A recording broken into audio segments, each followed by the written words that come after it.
Pessoal, os nossos sentidos, se nós considerarmos a questão, seja a visão, a audição, o tato, o paladar, o olfato, tanto quanto as nossas maneiras e as nossas palavras, eles devem ser educados e disciplinados. O consultor André Luiz vai trazer um sinal verde em que existem algumas questões relacionadas aos nossos sentidos, normalmente quando a gente fala de audição e visão, que precisam que nós imprimamos uma doma e um direcionamento na maneira como isso é usado e direcionado. Em sendo assim, André, ele vai dizer que quando, por exemplo, nós estivéssemos em visita num lar de alguém, ali, com o coração grato pelo carinho do que veio de acolhimento na nossa direção, sem determos em desarranjos do ambiente possíveis. Quando nós consideramos, por exemplo, uma frase burilada imperfeitamente, na voz de uma amiga pessoa, nós então apreciamos o sentimento, a intenção, na elevação que aquilo é articulado, sem anotarmos o gramatical desalinho. Então, é um convite para que nós ouçamos com lógica e vejamos com bondade.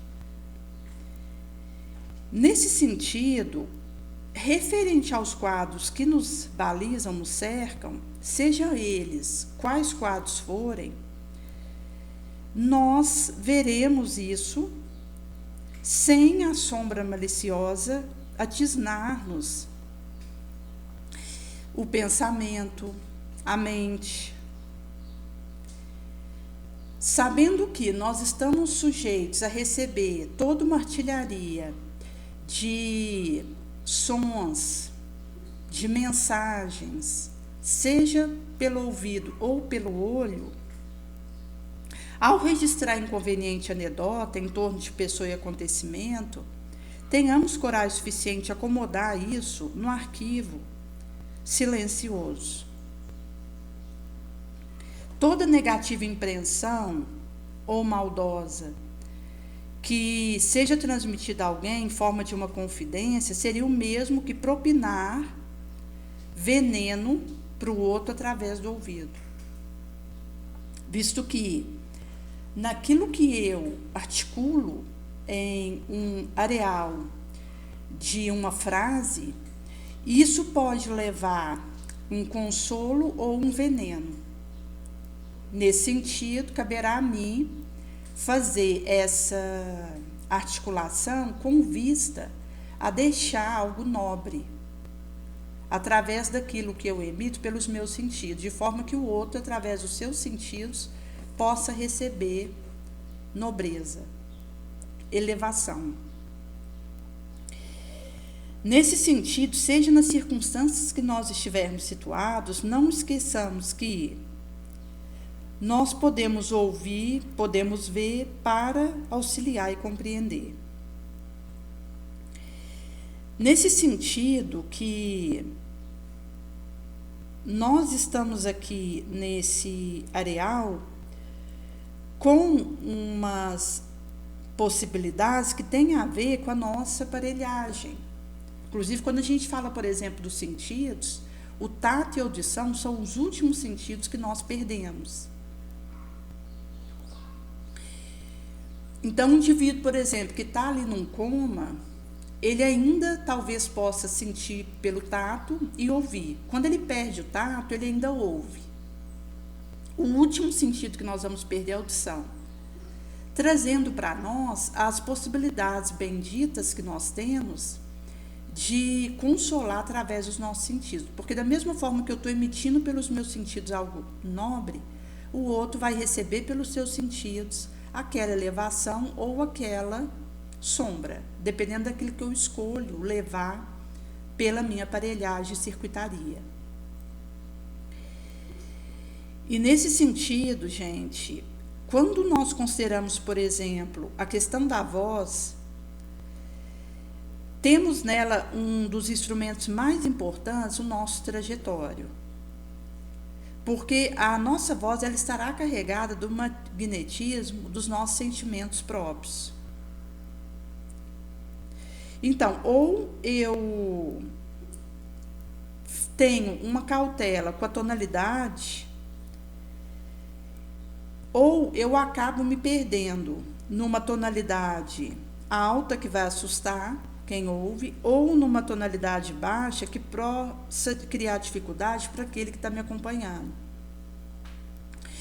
Então, essa gradação daquilo que eu falo e a maneira como emito, a altura e o que está carregado, as minhas palavras, porque não é tanto pelo que eu digo, mas pelo que está carregado enquanto vibração, que vai dizer daquilo que eu estou entregando. Nesse sentido, existe o conselho de pacientemente repetir o que já houvera sido dito para o interlocutor, quando necessário, sem alterar o tom da voz que está sendo usada, porque compreendemos que nem todos têm uma impecável audição. E o amor, o consolo, ele aprende a repetir para auxiliar.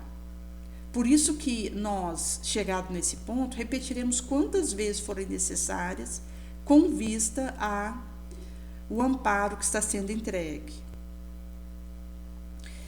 Se percebermos alguém que tem dificuldade para ouvir, frases como, você quer que eu grite, ou você está surdo, já cansei de repetir, não vou repetir de novo, ou quantas vezes você quer que eu fale novamente, vão dizer de situações que nós nunca deveremos fazer, porque mostra aí uma impaciência e uma rejeição ao invés de acolher o outro nas suas possibilidades e nas condições que ele tiver dos sentidos que traga. Agora, quando a gente pega uma voz descontrolada pela ira, pela cólera, isso é uma agressão. E jamais a agressão convence. Nesse sentido, a conversa com respeito, serenidade, nos colocando no lugar da pessoa que nos ouve, vai educando nossas verbais manifestações com mais proveito e também segurança. Então, em qualquer telefonema ou interação, considerando aí um áudio, mesmo um vídeo, uma conversa a queima-roupa, ao vivo, seja na situação que for, tenhamos em mente, recordando que aquele que interage conosco precisa da nossa calma, da nossa mansuetude, a fim de manter a tranquilidade própria. E nós vivemos num momento onde existem situações que acabam nos convidando para essa aflição. Se nós considerarmos, por exemplo, a situação ali na faixa de Gaza, os colaboradores que estão ali enquanto profissionais para levar alimento para aqueles populachos, eles estão sofrendo o cerco imposto a eles. Nesse sentido, aqueles que estão ali fazendo a entrega de alimentos, eles entram nas mesmas filas de distribuição desses alimentos mesmos. E se arriscam para tentar garantir a sobrevivência das famílias deles. Então, eles acabam cuidando de quem está morrendo de fome, enquanto eles mesmos estão também passando fome. E traz aí essa situação onde nós percebemos que o estado em que o mundo convulsiona também diz daquilo que está sendo intercambiado enquanto interações. Então, nós temos aí mais de 100 organizações que estão denunciando o uso da fome como armamento de guerra em regiões de conflitos, orbe afora. E se a gente pegar, por exemplo, algumas regiões como o Sudão, a civil população é alvo de atrocidades massivas. Temos a impactação pelo corte de financiamento de alguns países no Afeganistão, agravando crise no sistema de saúde ali do populacho. E, nesse sentido, até mesmo aquilo que nós vamos levar para tentar aplacar essa situação e, ao mesmo tempo, o bom humor, que vai nos permitindo essa toque de leveza. Inclusive, existe aí uma aluativa de que brincar reconecta e fortalece, que é algo aí que acaba, que ajuda até mesmo nesse areal e refrigério da nossa mente. Existe o depoimento de uma criança de 10 anos, a Gana Eva Josep, que ela é uma refugiada que estuda no Quênia. E ela diz que quando crescer ela quer ser médica para ajudar outras pessoas. Então mostra aí como que ela já internalizou algo que ela gostaria de fazer para levar alguma forma de amparo.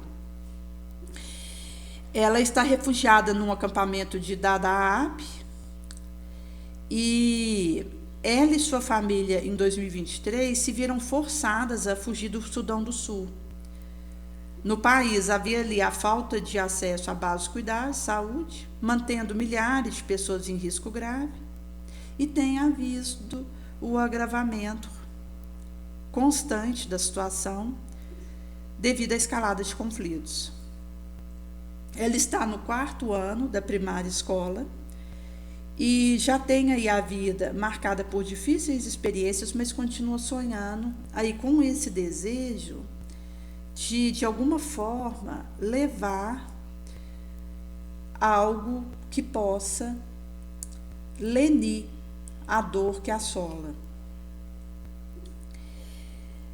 Quando nós consideramos que temos aí, no momento atual, esse armamento da doutrina espírita, que nos dá instrumentos sublimes para raciocinar e discernir sobre a estrutura dos inamovíveis fatos,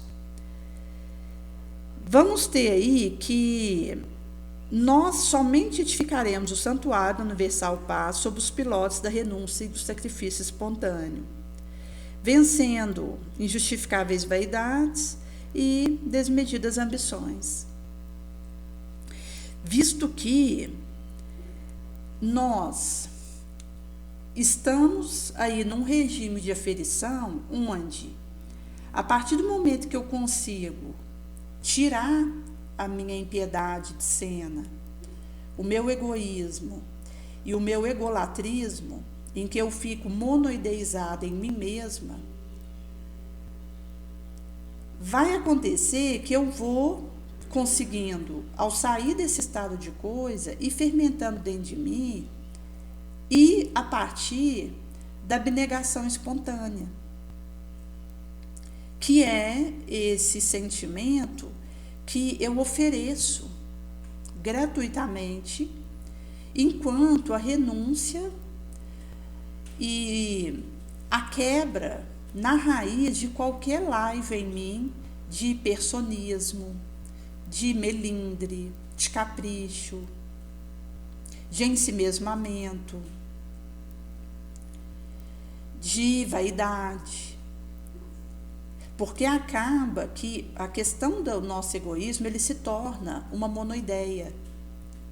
E a gente fica escravo de um apego a nós mesmos.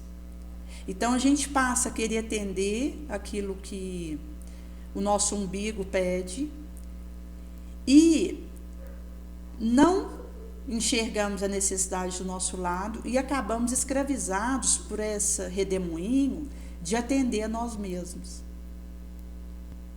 em detrimento de outros. Por isso que a proposta ela é urgente para esses tempos que nós vivemos, porque se nós temos aí, abarrotados pelos grãos misericordiosos e compassivos, os nossos celeiros de luz, isso mostra uma proposta que estamos sendo leais, mas se o nosso celeiro está abarrotado do inútil feno, em que se transformara em depósito trevil e de dissensões, discórdias, traremos igualmente essa responsabilidade. Como não vai ser dito em Florações Evangélicas, por Joana de Ângeles. E é curioso porque quando nós trazemos a questão de crimes, muitas vezes aqueles que acabam caindo em situações desse tipo são aquelas almas encarnadas que encontram aquele momento crucial da sua reencarnação, onde eles vão reviver determinadas experiências sob um caráter e um selo expiacional, para, naquela expiação, fazer diferente do que fizeram antes. Como isso não vai ser dito na coleção A Vida no Mundo Espiritual, nesse momento, se o indivíduo não tiver uma fé muito grande em Deus e uma confiança em si mesmo, ele cai de novo. Por lhe faltar elementos básicos de sustentação moral e de movimentação de recursos nobres para agir diferente, de forma elevada. Então, um indivíduo que numa existência, ele, aos 17 anos, roubou uma loja, numa próxima existência, em torno dessa idade, ele é colocado numa situação onde ele vai ter essa falta que ele cometeu, voltando para ele na forma de uma expiação, em que ele, contando com elementos de luz dentro dele, ele consegue dizer não, então reparar o que ele tinha feito antes. Mas ele precisa ter esses elementos dentro dele, energeticamente manobrados. Caso contrário, quando ele entra em contato com uma nova possibilidade de roubar uma loja, ele acaba que experimenta uma tentação sobre ele muito forte, porque vem da queda que ele teve nessa situação, ainda não foi reparada.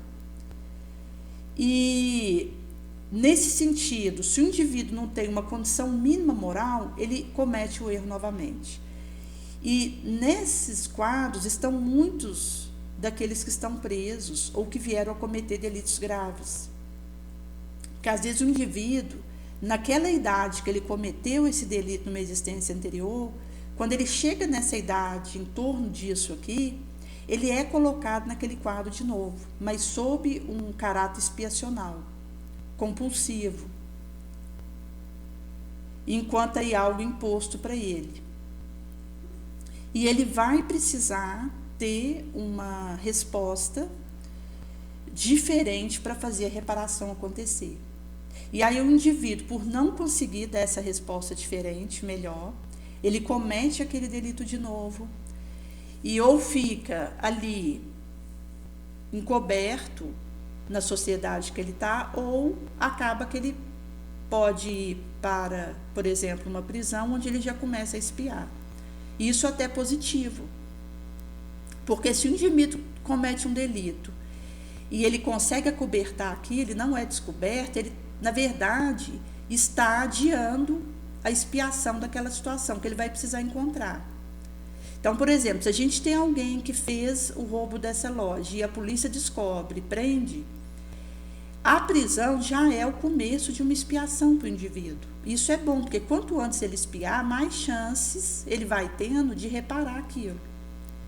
Então, se o indivíduo ele pega aí 3 anos de prisão por algum tipo de roubo que ele tenha cometido, se durante esses anos na prisão ele for resiliente, humilde, ajudar nos trabalhos ali dentro na medida da sua força, ele vai conseguir fazer uma expiação onde ele vai estar reparando. Naquela vivência expiacional ele vai estar reparando. Por outro lado, se o indivíduo ao ser preso, ele se revolta, começa a agredir outros que estão com ele ali, não tem resiliência, acaba que aquele período que ele estava ali dentro, que bem vivida aquela expiação, poderia ser a reparação dele, ele acaba piorando ainda mais. Então, antes o indivíduo ele começar a expiar por algo que ele fez aqui mesmo, que ele já tem a chance de reparar o quanto antes, do que ele cometer um delito e aquilo não ser descoberto, ele não começar a expiação dele referente àquilo. Mas, nesse quesito, tem um porém que é o seguinte: mesmo que as leis humanas não descubram alguém que cometeu um delito, e, portanto, para a sociedade aquilo fica encoberto, o indivíduo ele pode experimentar uma expiação vibracional. Até quando a gente considera, por exemplo, questão de obsessão, que pode ser expiacional, em que ele passa a ser assolado por obsessores, depois que ele comete aquele delito. Então, não há só a cadeia como forma expiacional, existem outras maneiras que funcionam à guisa de experiências expiatórias que, se o indivíduo bem viver, ele vai conseguindo fazer alguma reparação.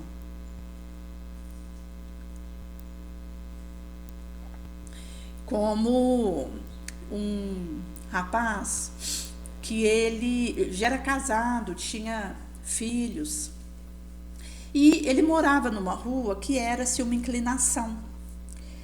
Então, quando ele pegava o lixo dele e ia colocar lá de fora, ele colocava na frente da porta dele, mas às vezes acontecia da chuva ou do vento e esse lixo descia e acabava chegando na porta da casa do vizinho.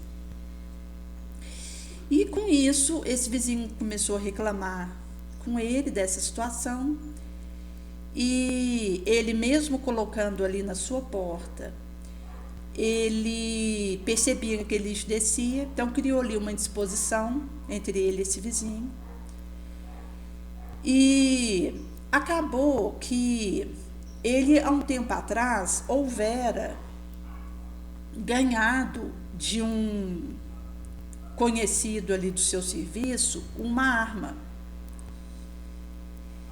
Que a gente sabe que a questão de estar armado é um perigo que nós precisamos evitar, porque quando a gente pensa em arma, isso é um instrumento de assassinar, machucar. Então, nós não deveríamos ter isso conosco, sob que justificativa for para ter uma arma. Até porque, se a gente considera que um ladrão entra na nossa casa para poder roubar, ele já não tem mais nada a perder. Ele já está numa situação que, quando ele entra na casa de alguém para roubar, ele já nem tem muito ajuizamento do valor da própria vida. Ele está escravo de um vício. Às vezes ele vai fazer aquele roubo para comprar droga ou algum outro objeto do seu vício. Então, às vezes, ele já nem está ajuizando e lúcido para poder averiguar os riscos que ele está correndo, e, portanto, a vida para ele já não tem um relevo maior. Nesse sentido, se aquele indivíduo que está dentro daquela casa que o ladrão entra tem arma, ele só está complicando a sua situação, porque com aquela arma ali, ele fica mais fácil de cair na tentação de usar ela para matar alguém, sob a justificativa de defesa própria. Nesse sentido que nós não devemos ter esse tipo de equipamento conosco, e quando nós consideramos, por exemplo, que a arma ela precisa existir, nós estamos falando de polícias, grupos específicos que precisariam ter esse material consigo, mas não para os outros. Que sob a injunção de um armamento, a gente acaba caindo numa tentação para cometer uma atrocidade, do qual nós nos arrependeremos. Porque tantos quantos usam armas para matar outro, sob a justificativa que for, eles dizem em depoimento: eu destruí a minha vida. E geralmente quando são assim, às vezes casados, que têm filho, eles dizem: eu destruí não só a minha vida, eu destruí a vida dos meus filhos, eu destruí a vida da minha esposa, do meu esposo. Então, nesse sentido, é algo que deve ser evitado. E esse moço ali naquela casa que estava tendo esse desentendimento com o vizinho, ele tinha ganhado essa arma e manteve essa arma com ele. Tinha guardado um depósito ali que ele tinha. E aconteceu que numa dada noite, que ele houvera saído e bebeu um pouco além da conta, porque a bebida geralmente é assim. O indivíduo, ele diz que vai beber um copo de cerveja socialmente, mas ou ele passa do limite, que é muito difícil ficar no limite, ou ele é instrumento para que alguém próximo dele fique bêbado. Então, de qualquer forma que a gente olhar, a bebida deve ser evitada, assim como outros vícios. E esse senhor tinha saído, bebeu e estava alterado já na sua lucidez por causa daquela bebida. Quando ele volta para casa, ele vê esse vizinho ali de fora, porque ele estava mexendo ali, arrumando algumas coisas ali no seu jardim. E ele, porque estava bêbado, achou que esse vizinho já estava implicando com ele. E ele pensou com ele: mas não é possível, será que nessa hora, já tarde, esse vizinho vai criar confusão? Então ele, sob efeito ali da bebida, alterado, vai no depósito dele, pega a arma.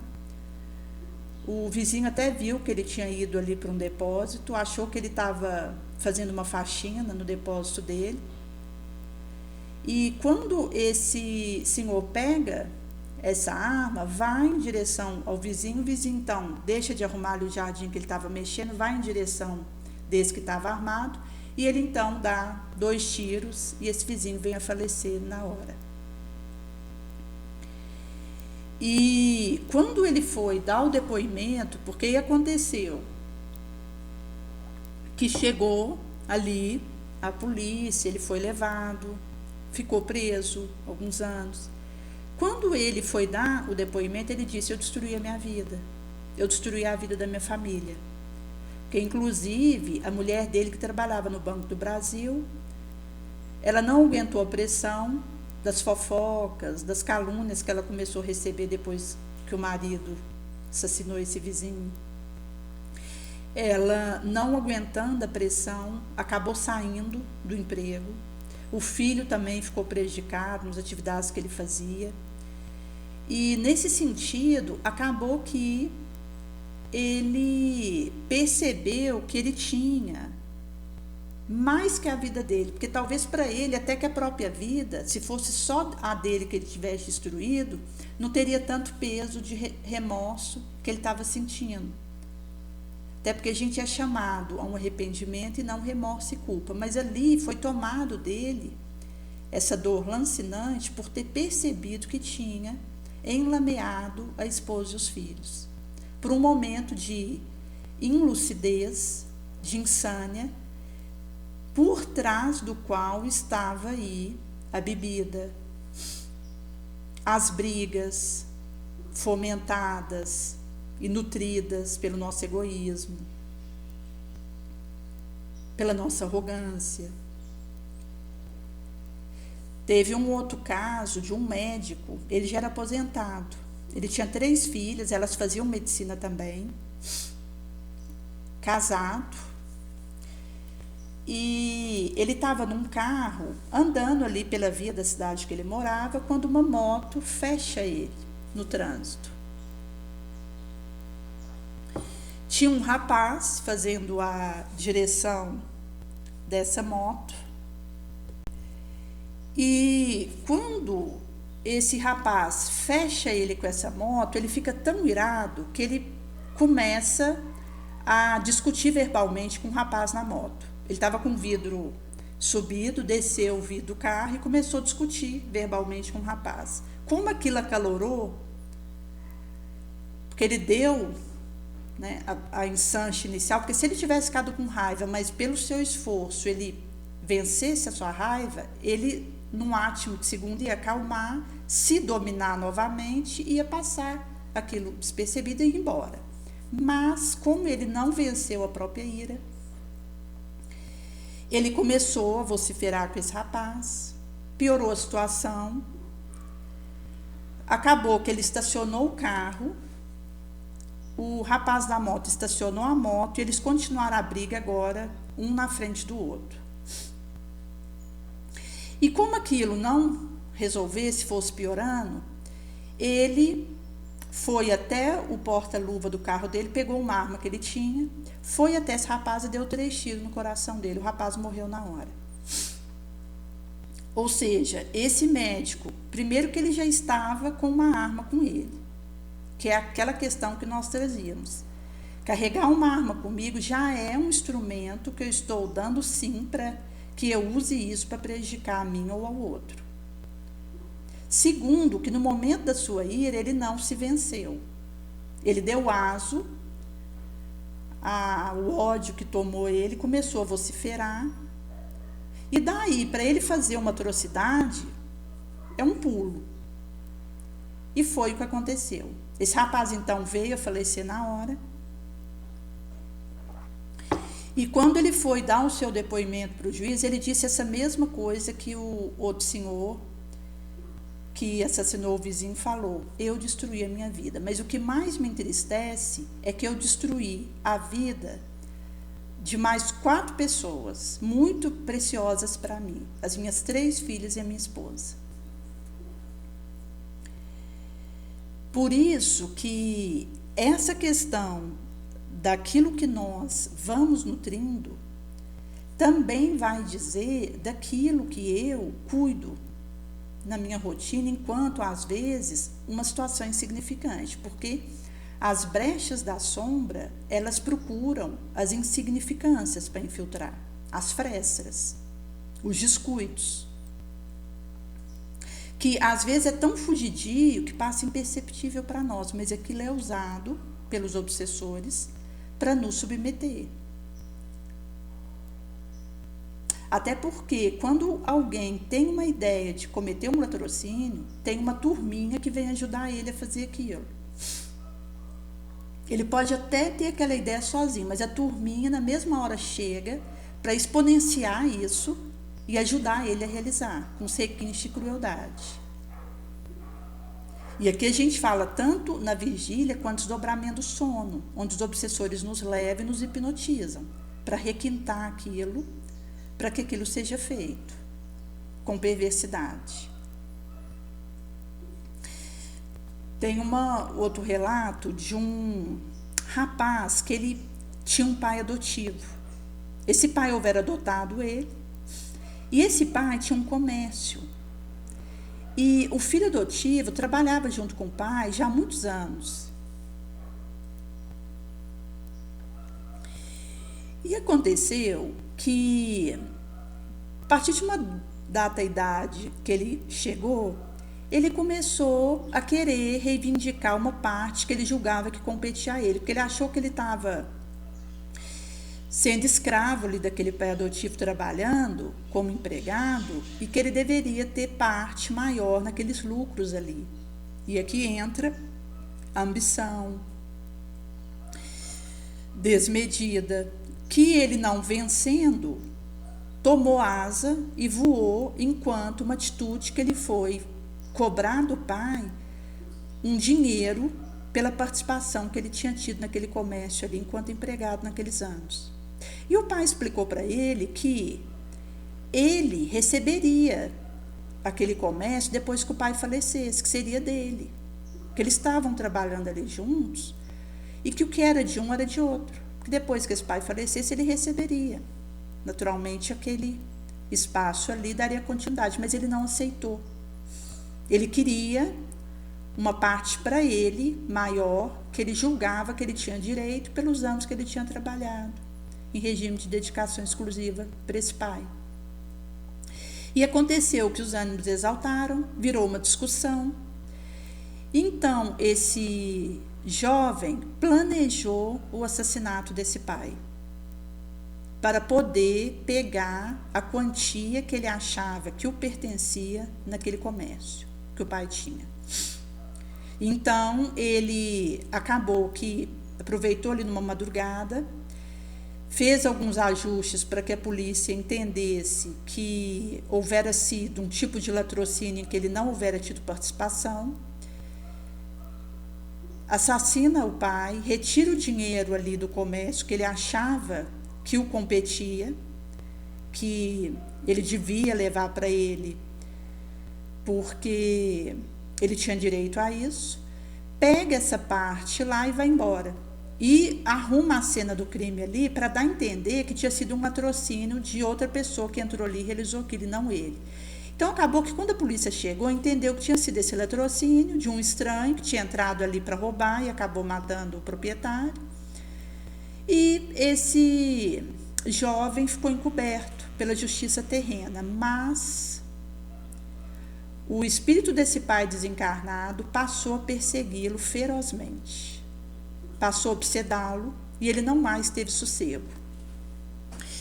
Inclusive, esse caso que está na coleção A Vida no Mundo Espiritual vai trazer que esse jovem, depois que isso aconteceu, ele acabou que financeiramente teve um crescimento, veio a casar com uma esposa boa, de uma índole elevada, teve filhos, conseguiu aí ampliar os seus negócios, mas estava enlouquecendo, porque ele estava sendo obsedado pelo espírito do pai, que não o perdoou pelo que ele tinha feito. E aí aconteceu que ele começou então a entrar em crise de alucinação, que ele não mais controlava, e começou realmente a ter esse enlouquecimento, que chegou num ponto que ele precisou ir para um sanatório, um manicômio. Inclusive, vai ser depois que ele já estava no manicômio que vai acontecer um entendimento ali de uma ação dos benfeitores, que inclusive vai entrar em cena uma mulher que muito ama, porque o outro benfeitor que ia ajudar no caso falou: eu não tenho amor suficiente para ajudar nessa situação. E veio um espírito de escola acima deles, porque ama muito, e pôde então ser instrumento para que resolvesse aquele ódio entre esse pai e esse filho, porque o pai não perdoava o filho, e o filho, por causa disso, recebendo essa obsessão, já estava louco ali no manicômio. E quando essa senhora que veio ajudá-los para poder resolver aquela situação de perdoar e ser perdoado, ela explica que o filho havia assassinado ele no momento de insânia, de ambição, mas que ele já há 20 anos que estava matando esse filho aos poucos. Se ele não achava que já era a hora dele afastar, e ele não aceitava arredar o pé, pelo ódio tigrino que ele estava desse filho. E aconteceu então que essa moça foi relatar uma experiência pessoal que ela tinha tido, essa senhora. E ela disse que quando ela estava encarnada na Terra, ela veio a ser cometida da lepra e que o esposo houvera abandonado ela por causa disso. E que ela nunca quis se vingar desse esposo, ou querer cobrar dele alguma coisa, ou saber dele alguma coisa para atendê-la. Ela o perdoou, deixou que ele seguisse. E ela veio depois a ter o agravamento dessa doença, precisou ser recolhida no espaço de hospital e veio desencarnar, abandonada. E quando esse pai desencarnado, ele ouviu isso, então ele se comoveu. Ele pensou: poxa, se ela passou isso e deu perdão, então eu devo ser capaz de perdoar também o meu filho por ter me assassinado. Foi aí que começou a modificação do tônus mental dele. Mas já era tarde, enquanto que esse filho já estava louco no hospital, ali no manicômio. Mas, para os nossos despertamentos, nunca é tarde de fato. Sempre é hora de a gente despertar para os nossos deveres, porque a gente não pode voltar atrás e fazer um novo começo, mas eu posso começar agora e fazer um novo término. Por isso que não é tão importante ficar examinando o que a gente é, ou saber de onde a gente veio. O que é primacial para nós é observar o que a gente está deixando de produzir ou o que nós estamos produzindo, os frutos que nós estamos entregando, porque isso diz de nós. Aquilo que eu levo, aquilo que eu entrego, enquanto aí para o meu entorno, vai dizer daquilo que eu cultivo dentro de mim, porque acaba que os nossos sentidos, as nossas ações, os nossos pensamentos entregam daquilo que nós cultivamos dentro de nós. Por isso que Jesus dizia, não tem como vir laranja de mangueira ou vinho uva de morangueiro. Cada árvore, ela vai dar do fruto de acordo com aquilo que ela cultiva, com aquilo que ela faz consigo mesma. Por isso que nós estamos aí, mesmo se até ontem nós houvéssemos padronizado o nosso comportamento pelo engano, não nos é lícito continuar repetindo enganos, insistindo em engodos, em ilusões. Estamos no decisivo momento da batalha grande. Jesus necessita de estoicos servidores que, para o final combate, ele se entregue totalmente. Em sendo assim, ele nos convoca, nos reúne para podermos regularizar nossos pesados débitos pregressos, nos reajustando perante a sublime lei do amor, longe das paixões subalternas. Por isso que competirá a mim mesma não medrar inferior sentimento a nossa gleba luzente.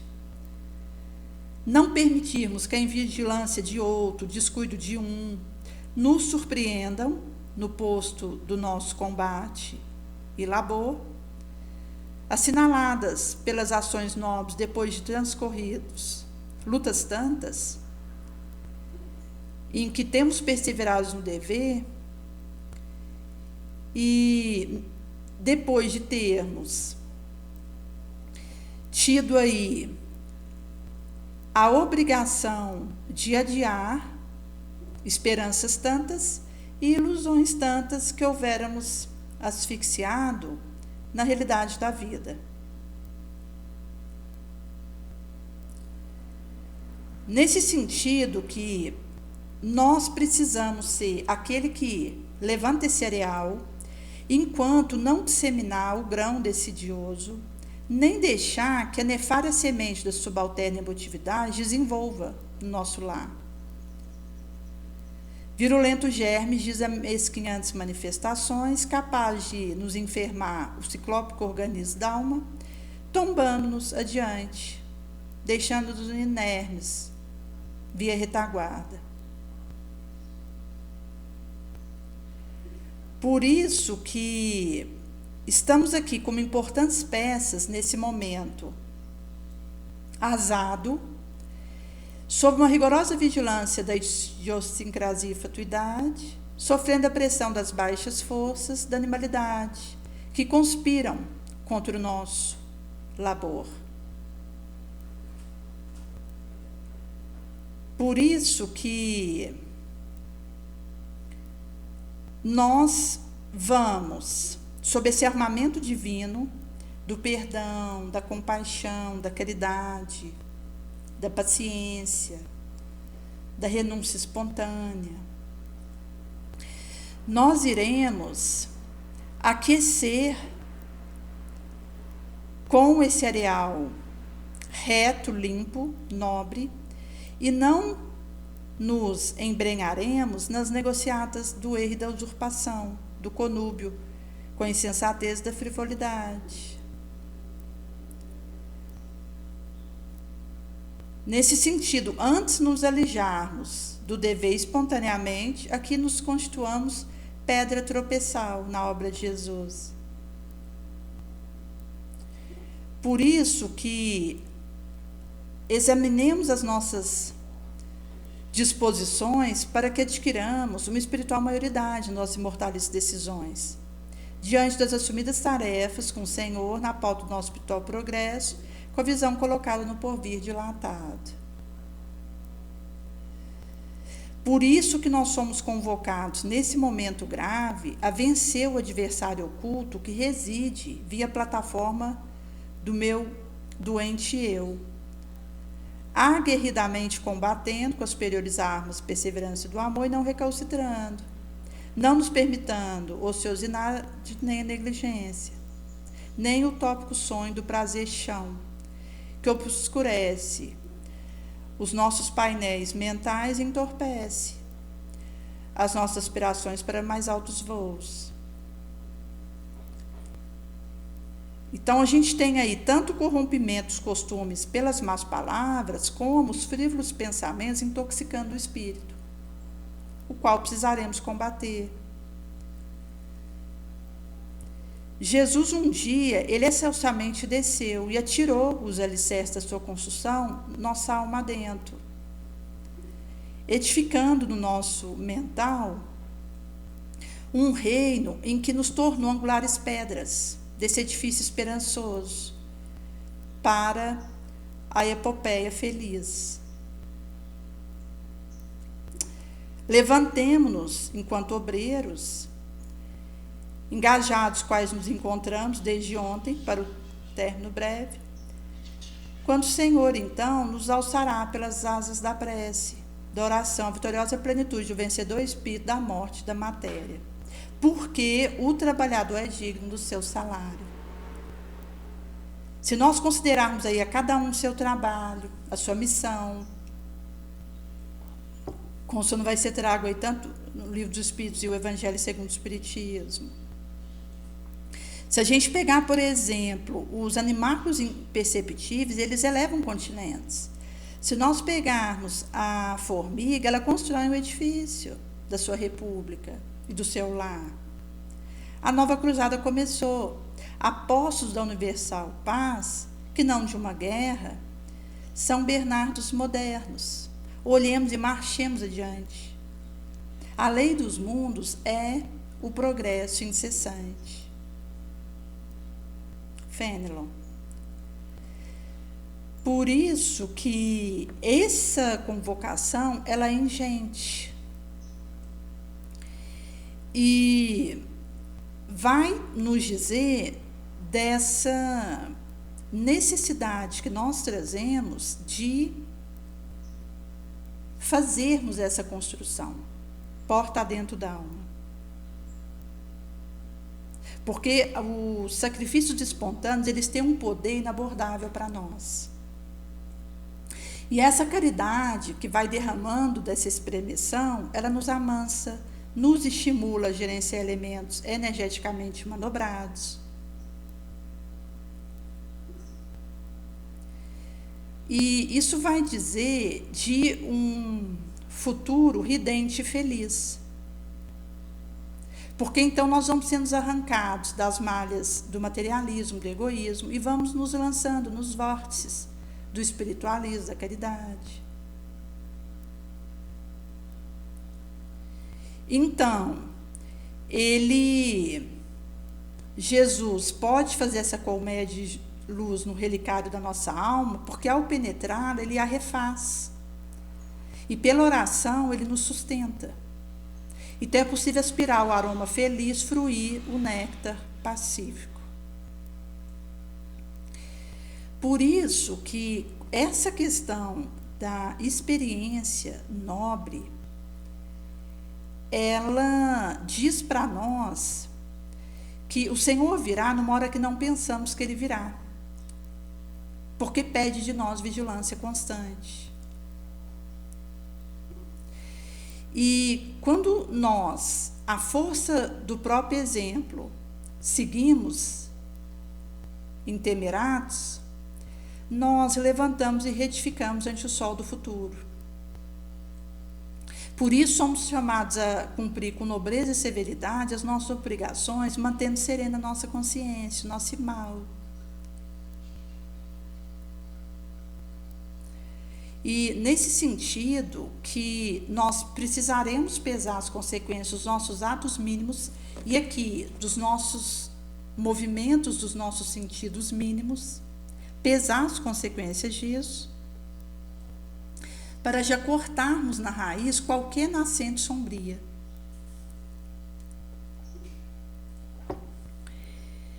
Porque um vício acalentado, ele acaba transformando uma dificuldade de relacionamento num crime. Que quando nós cortamos aquilo na raiz, a gente não dá espaço para aquilo se instalar. E acaba que, quando a gente descobre esse mapa do tesouro, da espiritualidade, se releva o restante. E nós passamos, então, a cantochar esse novo Natal no burgo das almas terráqueas, que nos dá via esse travesseiro único da serena consciência, vinda da lealdade ao mestre dos mestres. Mesmo em meio ao sinistro espreito, avançamos intemerados. E por esse poder dos martírios espontâneos, das renúncias que abraçamos, nós teremos então essa vontade no comando a serviço da maior força, disciplina férrea tirará bem mais de nós. Mesmo nas derradeiras agonias, nos tormentos orgânicos da hora última, seguimos em paz, felizes.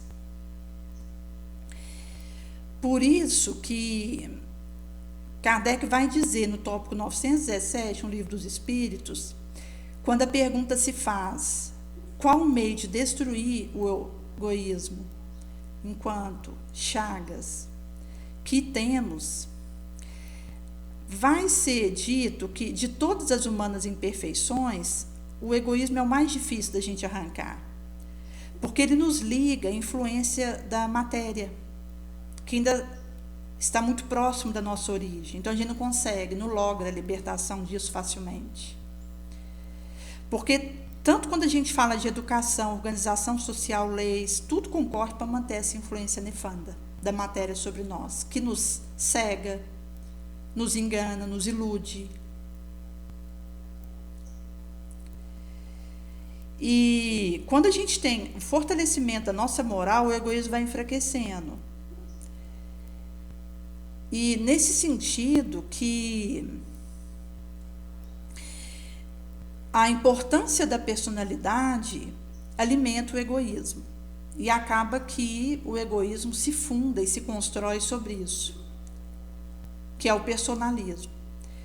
Então, bem compreendido o Espiritismo, vai mostrar as coisas de um ângulo tão acima que o personalismo ele desaparece, de alguma maneira, perante aí a imensidão cósmica.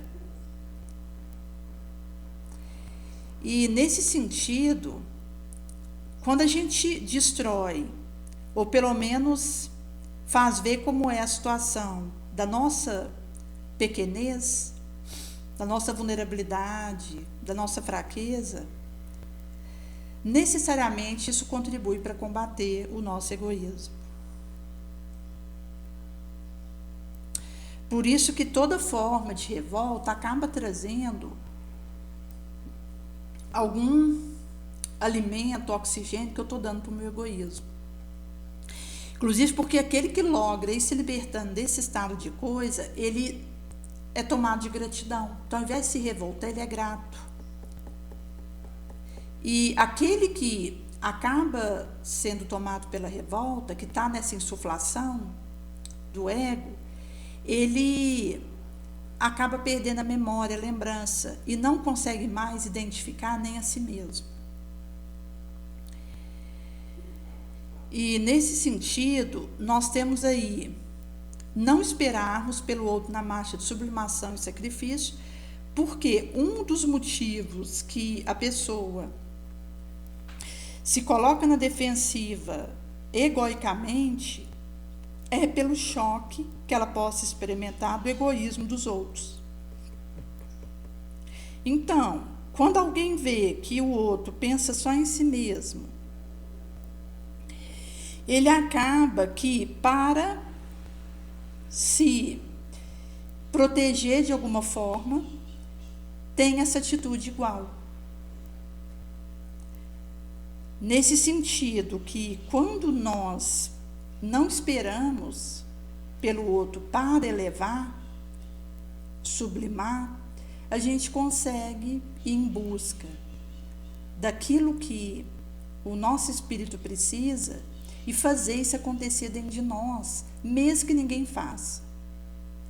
Então eu consigo nutrir esse sentimento da simplicidade, da caridade, mesmo que eu esteja sozinha nessa proposta. Por isso que nós, com a nossa moralidade, a gente vai exercer uma influência boa. Agora, quando a gente percebe no orbe hoje a questão da intensidade do egoísmo que existe, para nós nos desprendermos da nossa personalidade em favor de outrem, é imperativo uma virtude verdadeira. E essa virtude, ela diz de um movimento que eu faço a golpe de esforço próprio, porque a chaga social, ela tem aí esse roedor verme do egoísmo. E que nós temos aí vítimas de todo porte dessa situação, porque inclusive quando a gente fala, por exemplo, da questão de pessoas sem o básico, até quando nós falamos a questão de regiões onde crianças, jovens, bebês são usados como arma de guerra, supliciados, isso tem a ver com o egoísmo que vigora em muitos corações. Porque, inclusive, quando eu vou conseguindo combater o meu egoísmo, eu não tenho necessidade de juntar para mim. Eu me restringo ao básico, ao necessário para viver, e tudo aquilo que é excesso ou além desse básico eu entrego para quem precisa. Então não é nem algo que uma lei me avisa para fazer, mas é algo que eu percebo que é o mínimo. Ficar com o básico para que outro tenha o básico. Porque eu vejo, como 2 mais 2 é 4, que o meu excesso está tirando de alguém o básico. E aí se tornaria um movimento natural, em que as fomes iam desaparecer, as necessidades de medicamento, de água, que tantos não têm acesso a isso. Nesse sentido que até mesmo assim, gente, quando a gente considera a ideologia capitalista, que está embasada no egoísmo, porque a lei capitalista, ela vai me dizer que eu tenho que juntar no banco para garantir o meu suposto futuro. Porque quando nós consideramos que eu não sei a hora que eu vou embora e que desavisadamente eu posso ser levada para o astral, eu não vou levar nem a roupa que eu estiver usando, nem meu corpo, vai acontecer que um dinheiro que eu tenha guardado, isso na verdade é um desserviço que eu estou fazendo, com vista ao meu espírito na sua destinação. Então, existe aí um cuidado que eu vou ter com alguma eventual imprevisto, em que, tendo ali uma dada quantia, eu posso fazer às vezes uma situação que sem avisar chegou, mas nós temos que ter cautela com tudo aquilo que nos fala que a gente tem que acumular para nós, para garantir alguma coisa para nós mesmos. Porque milhões de pessoas não têm o básico.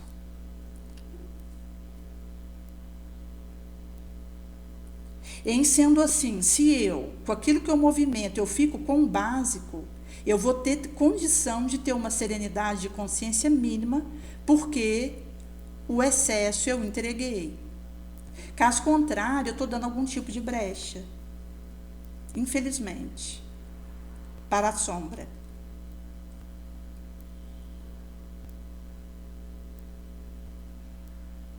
Nesse sentido que nós temos aí que,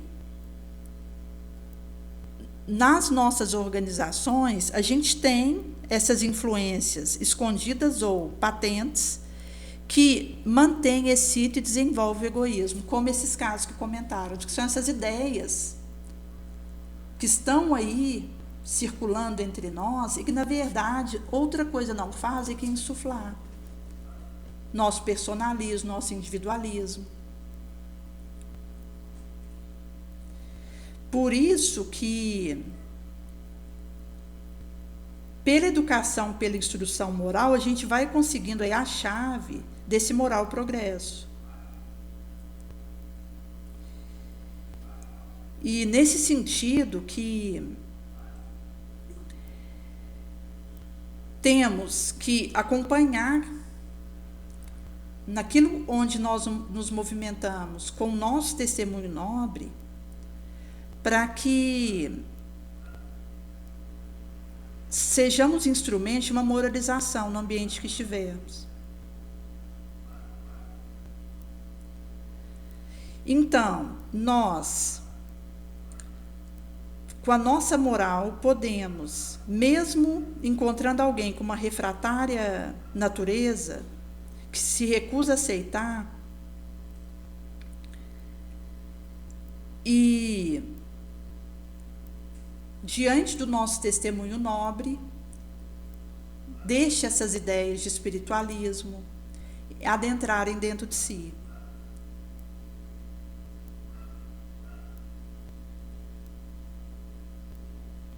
Por isso que nós estamos aí diante de uma situação que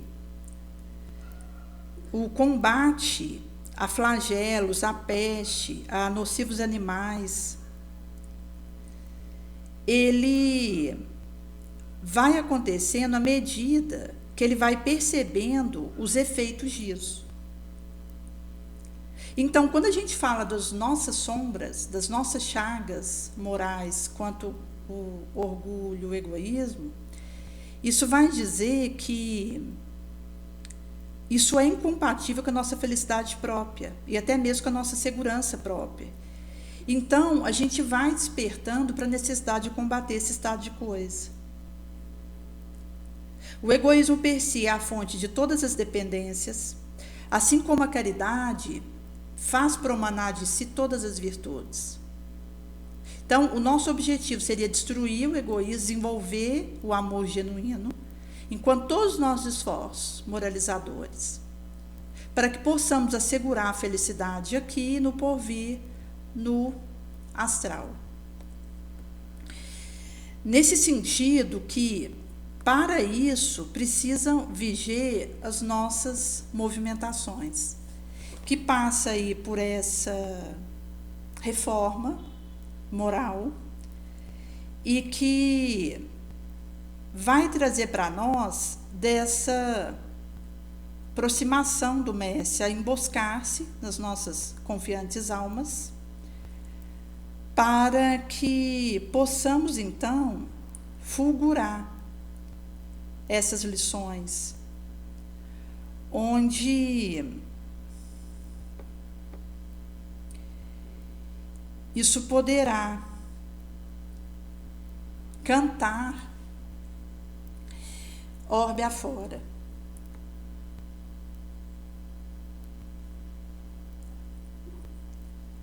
Por isso que, como o Senhor vai dizer no tempo de vigilância, em que nós, se soubéssemos o horário que viria o ladrão, a gente vigiaria.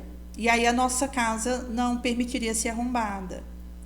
Por isso que nós também, com a nossa alma, deveríamos ter um cuidado muito maior, estarmos preparados, porque não sabemos. E numa hora que a gente menos pensar, vem o Filho do Homem. Porque estarão dois num campo, um será deixado ou tomado.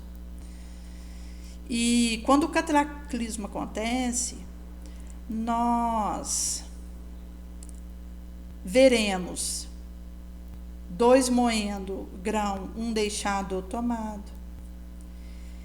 E nesse sentido que feliz daquele que o Senhor encontrar assim agindo quando vier. Porque isso estará a nos dizer que essas orientações da vigilância e da oração é o que vai nos acompanhar enquanto uma proposta de cada momento, onde a gente inclusive vai fortalecendo esses areais, porque a vigilância bem consolidada, bem tentaculizada dentro de nós, ela não dá descuido, ela não dá fresta. Ela protege de forma encadeada, coesa e harmonizada o nosso cosmo mental. E quando a gente considera também a questão da oração, que normalmente a oração que brota do nosso coração, feito com fé, esperança, quando a gente considera, por exemplo, a participação em redes de oração, em correntes do bem, em que isso vai então conseguindo levar o pão do consolo.